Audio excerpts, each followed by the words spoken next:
You might be wondering how you can determine the right questions to ask. First, it's critical that you don't make decisions in a vacuum without clearly asking customers and prospects what they value.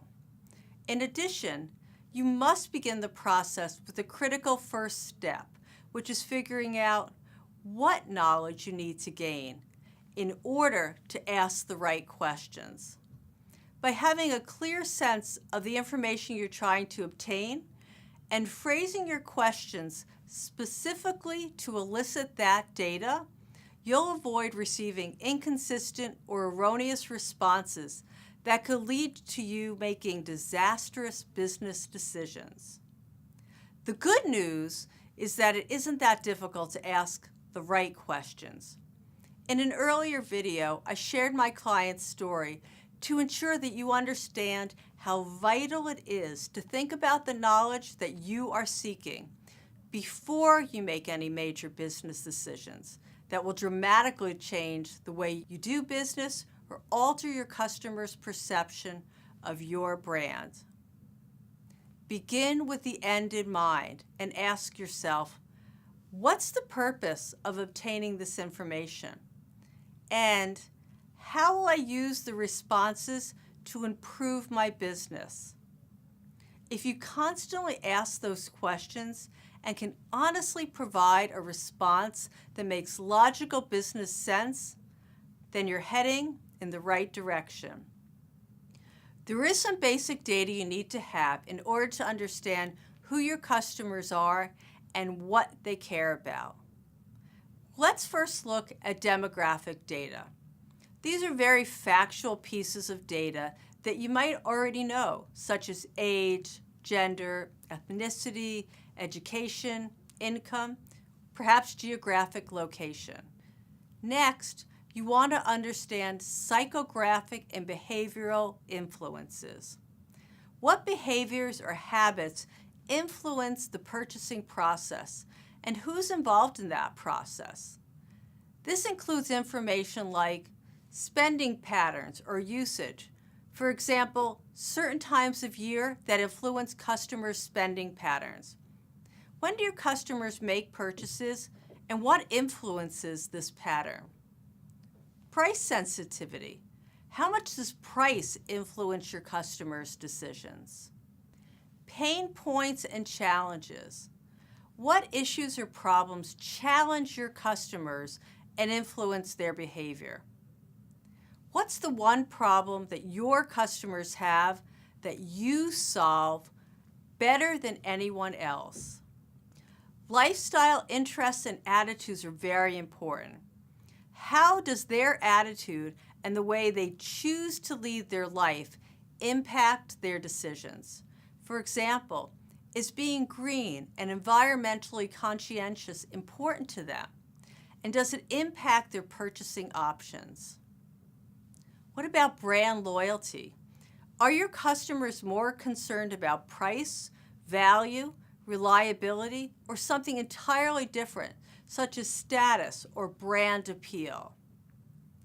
Remember, the specific data that you'll need depends entirely on your business and the customers that you need to grow. There are two basic types of data gathering techniques: primary research and secondary research. Primary research involves collecting original data, data that you create yourself or that you obtain directly from the source. For example, your current or prospective customers, partners, or industry experts. The advantage of conducting primary research is that it'll give you the specific information related directly to your business and your customers, and not just general industry or target market data. This information can be obtained by conducting surveys, interviews, or focus groups, or examining your own internal database and uncovering clues about your customers. Secondary research, on the other hand, is one step removed from the direct source. This involves uncovering clues about industry practices and norms and gathering data about customers and the marketplace in general. The word general is the key here, since these data may not be specific enough to allow you to make critical business decisions, or you may need to confirm their relevance to your business. The sources of secondary research, in most cases, include publications, government and non-government documents, newspapers, magazines, associations, journals, and articles. This type of research might include government studies, Chamber of Commerce statistics, surveys conducted by trade associations or industry-affiliated organizations, and rankings carried out by other reputable organizations. Most of this data, if not all of it, is available online or at a business library. So how do you decide which type of research to conduct? Typically, you need to conduct both. Of course, if you have an established database of customers or prospects, then the task of obtaining specific customer data will be easier, provided you've already collected the right information. If you haven't been collecting valuable information, such as how customers heard about your product, but have been gathering only basic facts like addresses and phone numbers, then the most sophisticated database system isn't going to help you make any decisions. In addition, if you're trying to understand trends in the industry or spending patterns that influence your business, then you'll definitely need to conduct secondary research. To begin to really grasp the notion of conducting your own research, it's best to start with what you don't know about your customers, but need to know to grow your company. I recommend you compose a list of up to 20 questions that'll help you define your customers.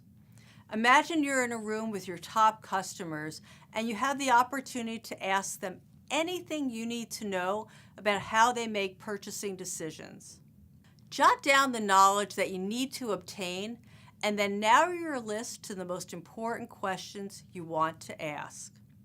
Finally, I'd like to provide you with a variety of ways that you can improve your response rates while conducting a survey.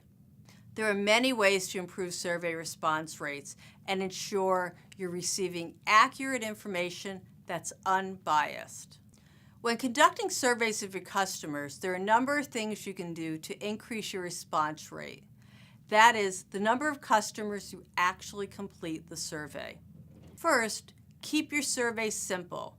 Don't confuse your respondents by asking them to do anything other than complete the survey. This will dilute your message and have a negative impact on your response rates. Use clear and concise questions. Make sure the survey is easy to complete and to understand.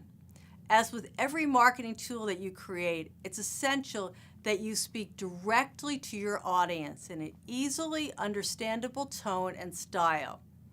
The easier the survey is to complete, the better the response rates will be. Offer a gift or premium for participating, but make sure you're offering something that will be an incentive to your target audience. If your customer base includes high-level executives, for example, the drawing for a $10 gift card is not likely to prompt a high response rate. Or if your respondents are scientists, they might prefer receiving a white paper or research report that provides them with insight. Basically, make sure the survey respondents value your gift. Assuring confidentiality is essential. Respondents will be more willing to share honest responses with you if you let them know that what they say will remain entirely confidential. Thank your customers for completing the survey. This basic lesson, which my parents taught me long ago, applies to all business communications. Thanking respondents for their time can only help to further promote your image as a company that cares about its customers. Tell your customers why. Why is it important for you to hear from your audience? Why is it important to your customers to complete the survey? If the survey results are going to help you make decisions that will improve your customers' lives or help you develop products that are specifically designed to meet their needs, let them know that. They can't read your mind, so make sure they know why they're spending their time doing this for you. Highlight what they'll get for responding. It's important that you not only offer a gift, but also clearly explain when, why, and how the winning respondent will receive it. And then follow through on your promises. For example, this can be a gift for all respondents or for a selected winner drawn from the survey respondents. Send your requests from the highest or most appropriate level in the organization. If you're receiving a letter from the company president or customer service director, this will have a strong impact on response rates. Then use this strategy. Include a space for comments.